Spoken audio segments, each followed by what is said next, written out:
नमस्कार, मैं Sandeep. Indian army की भर्ती देखने वाले युवाओं के लिए अब खुशखबरी एक बार फिर से दौड़ चुकी है। क्या सच में इंडियन आर्मी की रैली भर्ती कराई जाएगी या नहीं कराई जाएगी? क्या जो भर्ती की प्रोसेस था वह पहले जैसे ही रहेगा कि जो 2024 में न्यू वैकेंसी आ रही है इंडियन आर्मी की, क्या उस वैकेंसी में कुछ बदलाव किया जाएगा? तो चलिए इस वीडियो के माध्यम से मैं आपको पूरी जानकारी डिटेल में बताऊंगा, तो आप लोग वीडियो के साथ लास्ट तक जुड़े रहिएगा। दोस्तों, आप लोग से एक छोटी सी रिक्वेस्ट भी है कि अभी तक मेरे चैनल पे जितने लोग नए जुड़ रहे हैं, मेरे चैनल को सब्सक्राइब कर ले और बगल में बेल आइकन की घंटी होगी उससे भी आप लोग प्रेस कर ले, ताकि डिफेंस से रिलेटेड जो भी नया नोटिफिकेशन आएगा, अगर आप इस चैनल के माध्यम से जुड़े रहेंगे तो ये नोटिफिकेशन आपके पास सबसे पहले पहुँचेगा। दोस्तों, 8 दिसंबर 2024 के डेट में एक इंडियन आर्मी की तरफ से नोटिफिकेशन जारी किया गया था, जो कि अमर उजाला में इस नोटिफिकेशन को छापा भी था।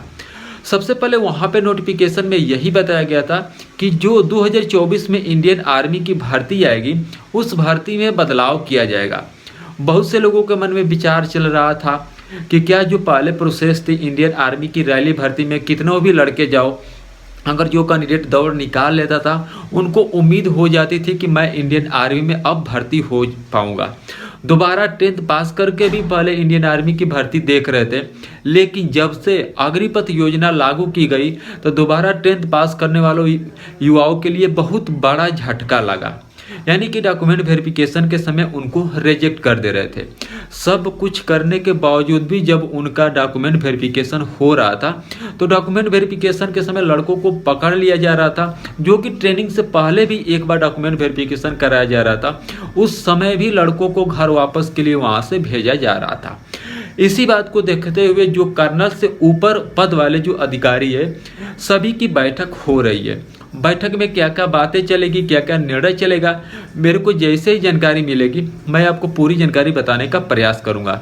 लेकिन हाँ, एक बात मैं फिर से कह रहा हूं कि जो पहले भर्ती की प्रोसेस से चल रही थी, प्रोसेस वही रहेगी, लेकिन कुछ एज में, हाइट में अब छूट मिल सकती है। जैसे कि आप सभी को पता ही होगा कि पहले 17.5 से 23 ईयर वाले भी लड़के इंडियन आर्मी की भर्ती देख रहे थे, चाहे वह लड़की हो चाहे वह लड़का हो।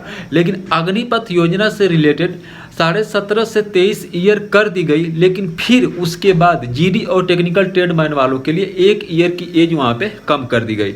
यानी कि 17 से लेके 17.5 से लेके 22 ईयर फिर से कर दिया गया। बहुत से लड़के क्रोध भी किए, हर जगह ट्रेनों को जलाया भी गया, लेकिन इसका कोई भी निर्णय नहीं निकला। बहुत से लड़के सोच रहे थे कि क्या मैं 4 साल के लिए सेना में भर्ती होकर कुछ कर पाऊंगा या नहीं कर पाऊंगा। बहुत से गांव वाले लोग ये भी बोल रहे थे कि ये इनका लड़का भर्ती हुआ है, इनके फादर्स भी इंडियन आर्मी में है, लेकिन उनकी जो फादर की जर्नी होगी वह 20 से 25 साल की रहेगी। वैसे तो रूल है कि 15 ईयर आप सेना में भर्ती होकर देश की सेवा कर सकते हैं, लेकिन जो उनका लड़का भर्ती होगा वह सिर्फ 4 साल ही भर्ती करके घर फिर वापस चलाएगा। रही बात सैलरी की, सैलरी 30,000 दी जाएगी। जब आप रिटायरमेंट हो गए तो आप लोगों सभी को 10 लाख की धनराशि भी दी जाएगी। लेकिन जब वह कैंडिडेट 10 लाख रुपया घर वापस के लिए आएगा लेके, तो उनको जो वहाँ पे वेतन वगैरह मिलता है, यानी कि जो पेंशन मिलता है, उस पेंशन को भी खत्म कर दिया गया है। ठीक है, तो इन्हीं सब बातों को देखते हुए जो कर्नल से बड़े अधिकारी है, जैसे कि सीडीएस वगैरह, ये सभी लोग बैठक करेंगे। बैठक में क्या क्या निर्णय लेंगे, मेरे को जैसे ही नोटिफिकेशन मिलेगा आप सभी को बताने का प्रयास करूंगा। तो तब तक के लिए जय हिंद, जय भारत।